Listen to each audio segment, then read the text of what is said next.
जैसा कि नाम से ज़ाहिर है कि ये कहानी एक मिस्ड कॉल के बारे में है। जब लोगों को ये कॉल आती है तो वो वॉइस मैसेज सुनते हैं जिसमें उनकी अपनी ही चीज़ों की आवाज़ होती है। फिर उन्हें भूत और अजीब मखलूक दिखती है और उसके बाद उनकी डेथ हो जाती है। फिर उनके मुंह से एक रेड कैंडी निकलती है। मूवी की शुरुआत में हम देखते हैं कि आग ने एक हॉस्पिटल को अपनी लपेट में लिया हुआ है। वहाँ बहुत अफरा तफरी है।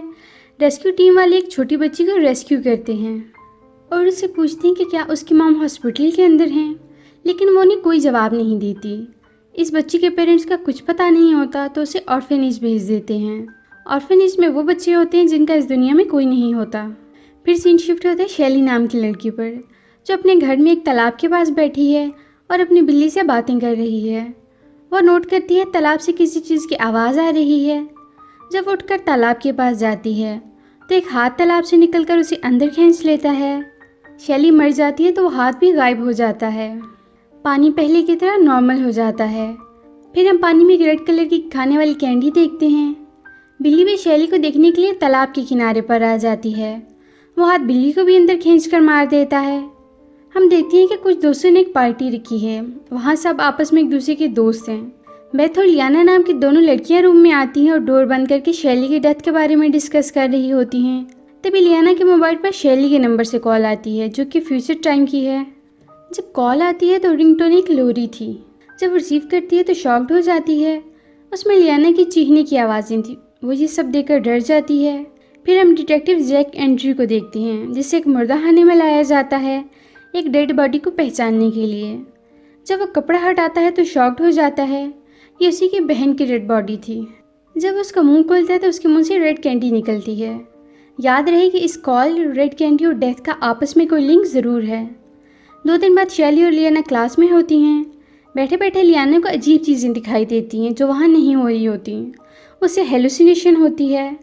वह बेथ के हाथ पर सेंटीपीड देकर फीड हो जाती है। क्लास से बाहर निकलने के बाद बेथ लियाना को कहती है कि आओ साथ में कॉफ़ी पीते हैं। लियाना मना कर देती है और फिर लाइब्रेरी में चली जाती है। लाइब्रेरी से फारिग होने के बाद लियाना अपने घर के लिए निकलती है। उसे फिर से हेलुसिनेशन होने लगती है और हर तरफ भूत, शैतान और आत्माएं नज़र आती हैं। वो ये सब देखकर डर जाती है और फिर बेथ को कॉल करती है। बेथ उसे कहती है कि तुम डरो नहीं, मैं तुमसे 2 मिनट के फासले पर हूँ, मैं आ रही हूँ। लियाना इतनी डरी होती है कि एक ऊंची जगह से नीचे गिर जाती है। नीचे से ट्रेन जा रही होती है। वो उसे टकरा जाती है और वहीं उसकी डेथ भी हो जाती है। बेथ ये सब देख रही होती है। बेथ की मौत के बाद लियाना को अजीब आवाज़ सुनाई देती है और वहाँ काफ़ी लोग जमा हो जाते हैं। लियाना के मुंह से भी वही रेड कैंडी निकलती है जो शैली के मुंह से निकली थी। बेथ जब शैली के मोबाइल के पास जाती है तो ये देखकर डर जाती है कि एक हाथ उसका मोबाइल यूज़ कर रहा है और नंबर निकाल रहा है। कॉलेज में 2 लड़कियां बातें कर रही होती हैं कि शैली और लियाना की डेथ कैसे हुई और उनके मुंह से भी रेड कैंडी निकली और उनका मरने से पहले कॉल भी आई थी। वहाँ उनका मेल फ्रेंड आता है और वो उनसे गुस्सा होता है कि ऐसी बातें ना करो, ये सब बकवास है, हकीकत में ऐसा कुछ नहीं है। तभी वहाँ बेथ आती है और कहती है कि ये सब सच है। वो बेथ को बताता है कि मुझे भी एक कॉल आई है जो फ्यूचर टाइम की है, यानी अब अगला नंबर उसका है।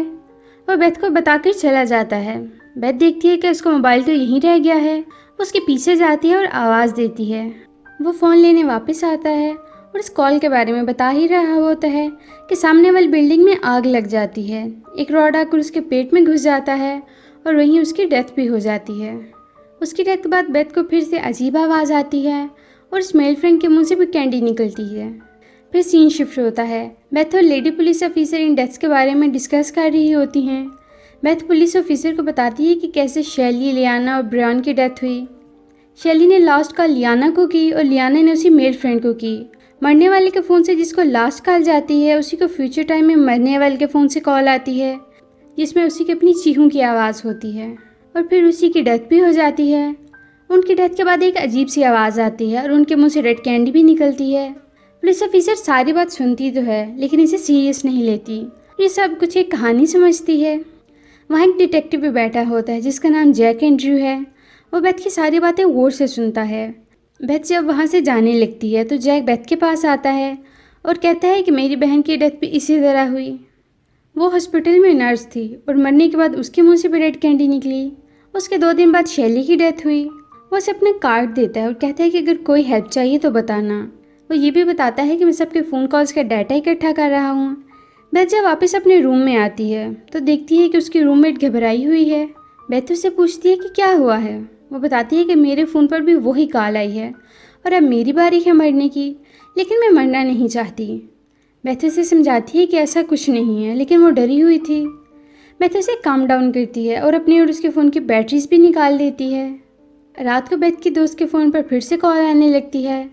हालांकि बेथ ने दोनों फ़ोन की बैटरीज निकाल दी थी। फ़ोन पर 2 दिन के बाद की कॉल थी और वॉइस मैसेज में उसी की चीखने की आवाज़ थी। दोनों लड़कियां रात तो किस तरह गुजार लेती हैं। सुबह कॉलेज जाने के लिए रेडी होती हैं और वो फ़ोन भी तोड़ देती हैं जिस पर कॉल आई थी।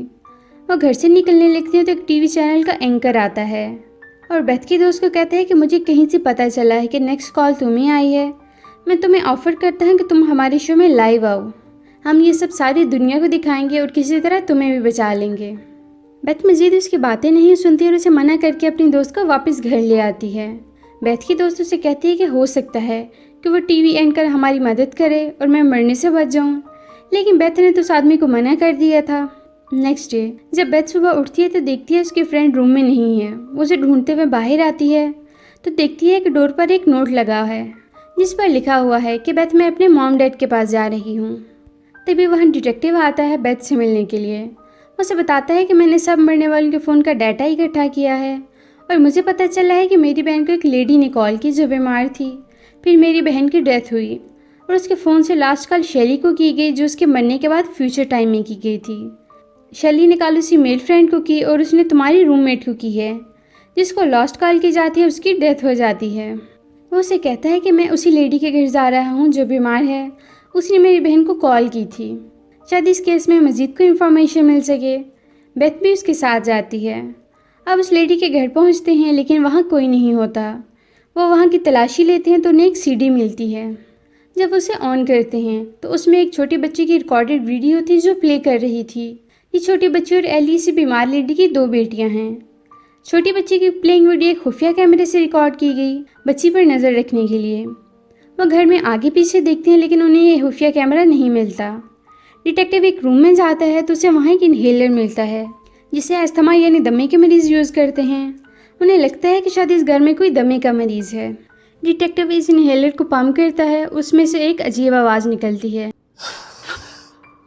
ये आवाज़ सुनते ही बेथ डर कर बाहर आ जाती है और कहती है कि ये वही आवाज़ है जो मुझे मेरे दोनों फ्रेंड्स के मरने के बाद आई। हालांकि वहाँ ऐसी कोई चीज़ नहीं थी जिससे ये आवाज़ आए। अब दोनों इस केस को लेकर मज़ीद क्यूरियस हो जाते हैं। इन्फॉर्मेशन इकट्ठी करने के लिए वो हॉस्पिटल जाते हैं और डाटा रिकॉर्ड चेक करते हैं। वहाँ उन्हें पता चलता है कि इस बीमार लेडी की 2 बेटियां हैं और बड़ी बेटी एली की डेथ अस्थमा से हुई थी और वह छोटी बेटी को बार बार हॉस्पिटल लेकर आती थी। उसकी छोटी बेटी कभी ज़ख्मी होती, कभी जली हुई होती और कभी उसने कोई पॉइजन पी लिया होता, लेकिन वो उसको 9 बार हॉस्पिटल लेकर आई और हर बार उसकी छोटी बेटी डिफरेंट तरीके से बीमार थी। बेथ को वहाँ एक फ़ाइल मिलती है जो कि एक नर्स ने डाटा कलेक्ट किया था। एली के मदर के बारे में बेथ कहती है कि मुझे लगता है ये औरत जहनी मरीज़ा थी और उसने बार बार अपनी छोटी बेटी को टॉर्चर किया और फिर हॉस्पिटल लेकर आती, देखभाल करती। वो इसलिए ये सब कर रही थी कि ताकि बच्चों की अटेंशन हासिल कर सके। जिस नर्स ने ये फाइल बनाई वो डिटेक्टिव जैक की बहन थी जिसकी डेथ हो चुकी है। वहाँ टीवी पर बेथ को लाइव टीवी शो में अपनी रूममेट नज़र आती है जो चर्च में है और ये सब लाइव चल रहा है। बेथ फ़ौरन चर्च के लिए निकलती है, साथ में डिटेक्टिव भी होता है। बेथ को रास्ते में रूममेट की कॉल आती है और वह बेथ को सॉरी करती है। बेथ चर्च में जाती है, तभी वहाँ की लाइट खुद ही ऑफ हो जाती हैं और अंधेरा हो जाता है। एक शैतानी ताकत ये सब कर रही थी। बेथ की फ्रेंड का सांस बंद हो जाता है जैसे कोई उसका गला दबा रहा हो। वहीं पर उसकी डेथ हो जाती है। जब लाइट ऑन करते हैं तो उसकी डेथ हो चुकी थी और मुंह से कैंडी निकलती है। अब नेक्स्ट कॉल बेथ के फ़ोन पर आती है, यानी अब मरने की बारी बेथ की है और उसके पास रात 7:55 तक का वक्त है। जैक को पता चलता है कि एली की छोटी बहन एक ऑर्फेनेज सेंटर में है। वो उससे मिलने जाती हैं। वो उस बच्ची से पूछते हैं कि तुम्हारी मॉम कहाँ है, लेकिन वो कोई जवाब नहीं देती। उस बच्ची के पास जो बेयर टॉय था उसमें से वही आवाज़ आती है जो उस कॉल की रिंगटोन थी, यानी लोरी थी।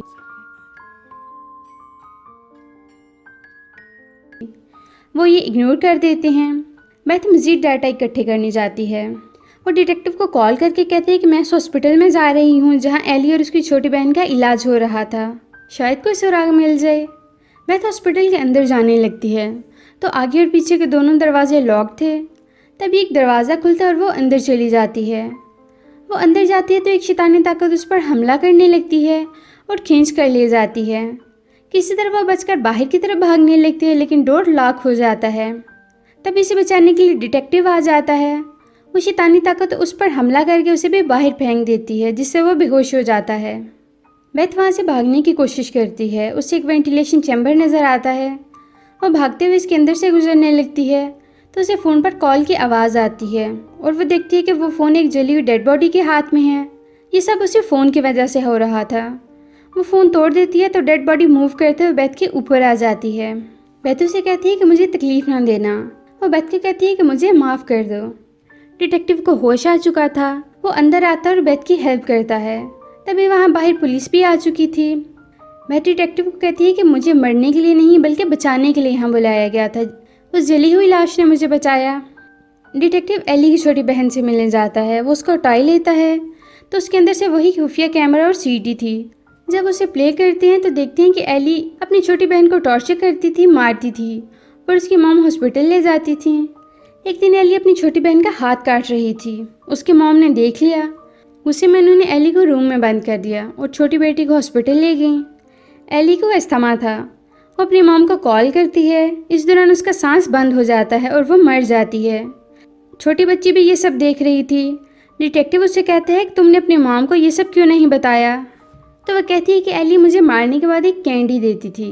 बेथ के पास एली की रूह आती है और वो डर जाती है। वहाँ डिटेक्टिव आता है और बेथ को सब बता देता है। वो उसे कहता है कि वो जली हुई बॉडी बेथ की मॉम की थी। वहाँ डोर नॉक होता है। डिटेक्टिव होल से बाहर देखता है। बेथ उसे मना भी करती है, लेकिन तब बाहर से कोई तेज़ नाइफ डिटेक्टिव की आंख में घुसा देता है। ये नाइफ उसके दिमाग को भी चीर देती है और वहीं पर उसकी डेथ हो जाती है। डोर ओपन होता है और एली की रूह अंदर आती है। दरअसल ये एक बुरा शैतान था। वो बेथ को मारने ही वाली होती है, ये लेकिन उसकी मॉम आकर उसे बचा लेती हैं। वो बेथ को दोबारा से बचा लेती हैं। डिटेक्टिव मर जाता है और उसके मुंह से कैंडी निकलती है और उसके फ़ोन से नेक्स्ट नंबर डायल होने लगता है। एली की डेथ जिस तरह मॉम को कॉल करती हुई, वो इसी तरह बाकी लोगों को भी मारना चाहती थी और फिर उन्हें कैंडी देती है। और यहीं पर इस मूवी का एंड हो जाता है।